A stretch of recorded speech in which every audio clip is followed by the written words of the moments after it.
Assalamualaikum warahmatullahi wabarakatuh.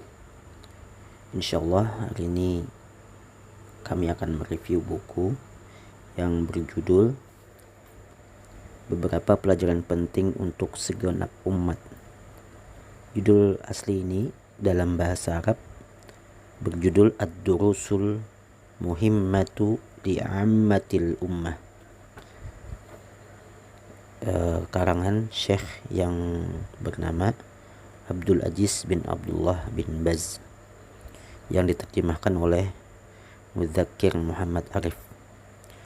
Buku ini didistributor atau diwakafkan ya oleh bidang penerbitan dan riset ilmiah Departemen Agama, Wakaf, Dakwah dan Bimbingan Islam Saudi Arabia 1434 Hijriah. Penulis menuliskan pelajaran pertama di dalam buku ini yaitu Surah Al-Fatihah. Yang dimaksudkan dengan mempelajari Surah Al-Fatihah dan sedapat mungkin dari surah-surah pendek dari Surah Al-Zalzalah sampai Surah An-Nas dengan cara talqin, mengikuti bacaan guru, memperbaiki bacaan dan hafalannya serta menjelaskan hal-hal yang wajib dipahami. Pelajaran kedua dari beberapa pelajaran penting untuk segenap umat yaitu makna dan syarat la ilaha illallah. Maknanya yaitu penjelasan tentang arti persaksian la ilaha illallah Muhammad Rasulullah. Berarti meniadakan seluruh sesembahan selain Allah dan menetapkan ibadah hanya untuk Allah semata dan tidak menjadikan sekutu baginya. Adapun syarat-syarat sah persaksian la ilaha illallah yaitu ilmu yang tidak dicampuri dengan kejahilan, keyakinan yang tidak dicampuri dengan keraguan, ikhlas yang tidak dicampuri dengan syirik, kejujuran yang tidak dicampuri dengan dusta, cinta yang tidak dicampuri dengan kebencian, ketaatan yang tidak dicampuri dengan pembangkangan, penerimaan yang tidak dicampuri dengan penolakan, pengingkaran terhadap seluruh yang disembah selain Allah. Selanjutnya, pelajaran ketiga dari buku Beberapa Pelajaran Penting untuk Segenap Umat, penulis menuliskan yaitu pelajaran ketiga adalah rukun iman. Dan untuk yang pelajaran keempat, penulis menuliskan pentingnya mempelajari tauhid dan syirik. Syirik terbagi menjadi 3 bagian, syirik akbar, syirik asghar, dan yang syirik tersembunyi.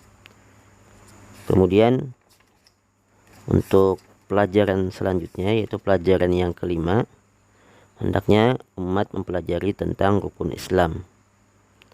Yang ada 5 ya rukun Islam: syahadat, sholat, zakat, puasa di bulan Ramadan, naik haji ke Baitullah Al-Haram bagi yang mampu.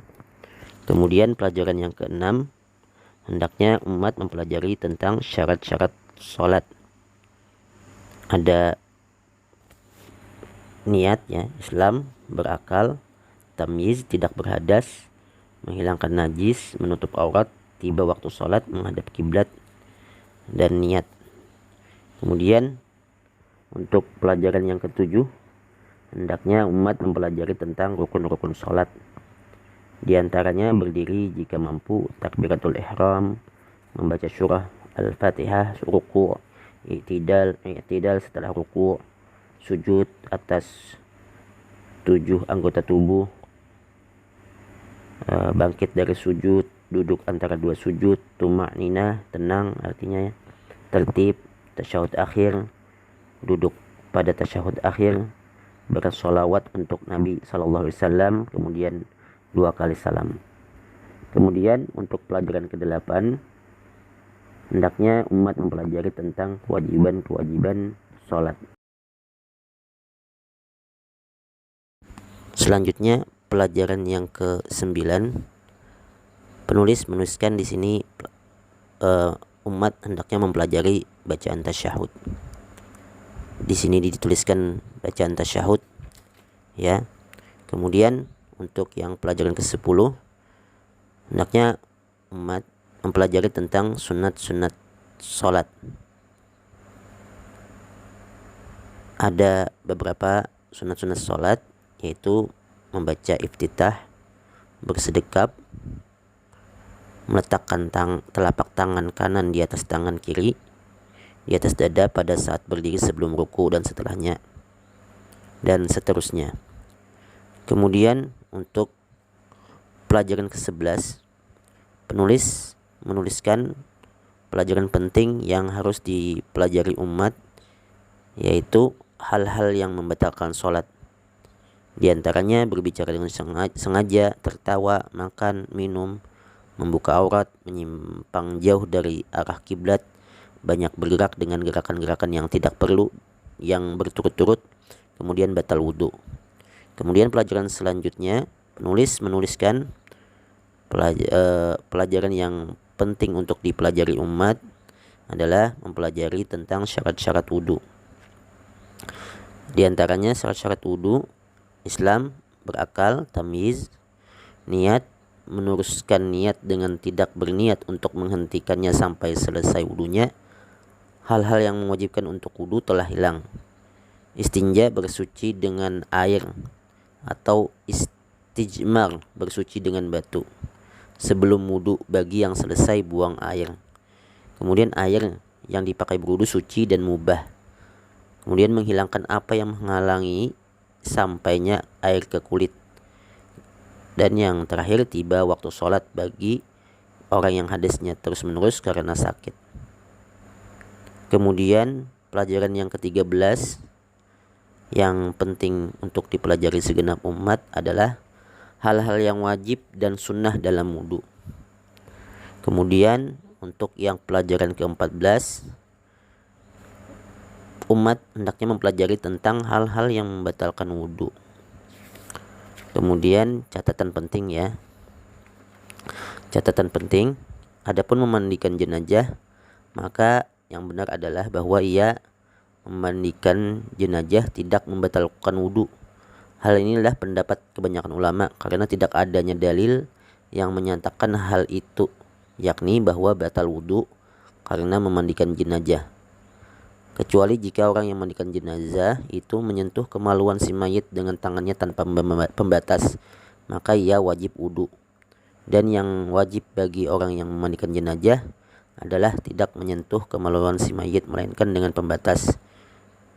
Kemudian catatan penting yang kedua, penulis menuliskan demikian pula halnya dengan menyentuh wanita atau bersentuhan dengan wanita, sama sekali tidak membatalkan wudu, baik sentuhan tersebut disertai syahwat ataupun tidak disertainya selama ia kemaluannya tidak mengeluarkan sesuatu. Hal ini adalah pendapat yang paling benar dari dua pendapat para ulama, karena Rasulullah SAW pernah mencium sebagian istri-istri beliau, kemudian beliau salat tanpa berwudu lagi.